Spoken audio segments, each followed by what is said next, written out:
Joseph സിനിമയുടെയൊക്കെ set ഇട്ട ഭാഗം ഇതാണ്.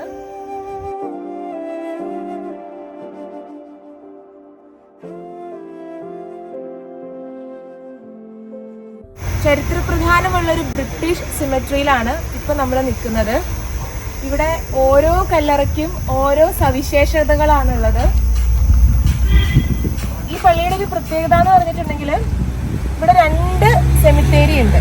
അപ്പൊ നമ്മളിപ്പോ നിൽക്കുന്ന ഭാഗത്താണ് പണ്ട് കാലത്ത് ബ്രിട്ടീഷ് പൗരന്മാരെ അടക്കിയിരുന്നത്. അപ്പൊ ഓരോ കല്ലറയ്ക്കും ഒരു പ്രത്യേക രീതിയിലാണ് അതിന്റെ ഒരു ആർക്കിടെക്ചറൊക്കെ വന്നിരിക്കുന്നത്. അത് കാണാം. ഇപ്പൊ അവിടെ നമുക്ക് ആ ഭാഗത്ത് കാണാനായിട്ട് സാധിക്കും. ഒരു രീതിയിലുള്ളത് ഓരോന്നും ഡിഫറെന്റ് ആയിട്ടാണ് ഇവിടെ ചെയ്തിരിക്കുന്നത്.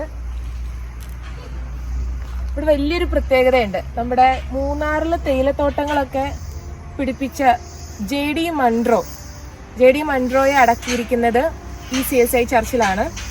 ആൻഡ് അദ്ദേഹത്തിന്റെ കുതിര ഡൗണി എന്ന് പറയുന്ന ആ ഒരു വെള്ള കുതിരയും ഇവിടെ തന്നെയാണ് അടക്കിയിരിക്കുന്നത്. അത് മുഖാമുഖമാണ്, നമുക്ക് കാണാം. ഇതാണ് JD മൺട്രോയുടെ കല്ലറ. 1895 ഇദ്ദേഹം ഒരു ആക്സിഡന്റിലാണ് മരണപ്പെടുന്നത്. ആക്സിഡന്റിൽ തന്റെ സന്തത സഹചാരിയായിരുന്ന കുതിരയും മരണപ്പെട്ടു. ആ കുതിരയെ അടക്കിയിരിക്കുന്നതും ഇദ്ദേഹത്തിന്റെ കല്ലറയോട് മുഖാമുഖമായിട്ട് ഈ ഭാഗത്താണ്. ആദ്യമായിട്ടാണ് കേരളത്തില്, അതും ഈ പള്ളിയിലാണ്, ഒരു കുതിരയെ എല്ലാവിധ എന്താ പറയാ ആചാരാനുഷ്ഠാനങ്ങളോടൊപ്പം ഒരു പള്ളി സെമിത്തേരിയിൽ അടക്കിയിരിക്കുന്നത്. അത് JD മൺട്രോയുടെ ഈ ഒരു ഡൗണി എന്ന് പറഞ്ഞ കുതിരയാണ്. ജോസഫ് സിനിമയുടെയൊക്കെ സെറ്റ് ഇട്ട ഭാഗം ഇതാണ്. ഇവിടെ നമുക്ക് അതിന്റെ അവശിഷ്ടങ്ങളൊക്കെ കാണാനായിട്ട് സാധിക്കും. സിനിമയുടെ സെറ്റിന് വേണ്ടിയിട്ട് അവർ ക്രിയേറ്റ് ചെയ്ത സിമെട്രിയുടെ ഒക്കെ അവശിഷ്ടങ്ങൾ ഇവിടെയൊക്കെ ഇങ്ങനെ പൊളിഞ്ഞു കിടക്കുന്നുണ്ട്. 2ആയിട്ടാണ് മെയിനായിട്ട് ഈ ഒരു പള്ളിയുടെ സെമിത്തേരി തിരിച്ചിരിക്കുന്നത്. ഒന്ന് ബ്രിട്ടീഷ് സിമെട്രിയും അതുപോലെ തന്നെ ഇവിടുത്തെ ഇടവകാംഗങ്ങളെ അടക്കുവാനായിട്ടുള്ള സെമിട്രിയും. അപ്പോൾ ബ്രിട്ടീഷ് സെമിട്രിയാണ് നമ്മൾ ആദ്യം കണ്ടത്. ആൻഡ് ഇവിടെയാണ്, ഈ ഭാഗത്താണ് ഇവിടുത്തെ ഇടവകാംഗങ്ങളെ അടക്കുന്നത്.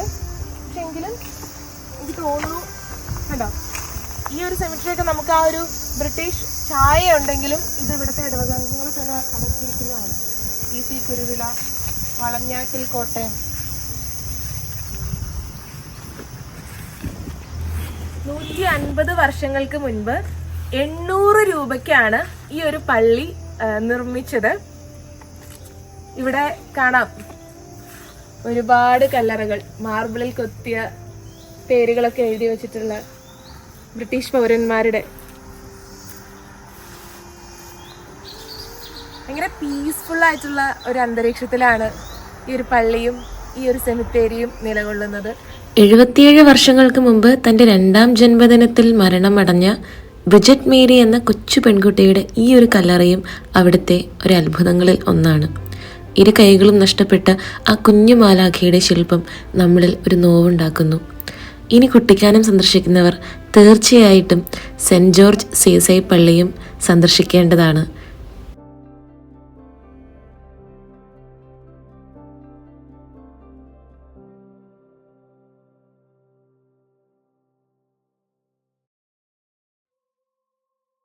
നൂറ്റാണ്ടുകൾ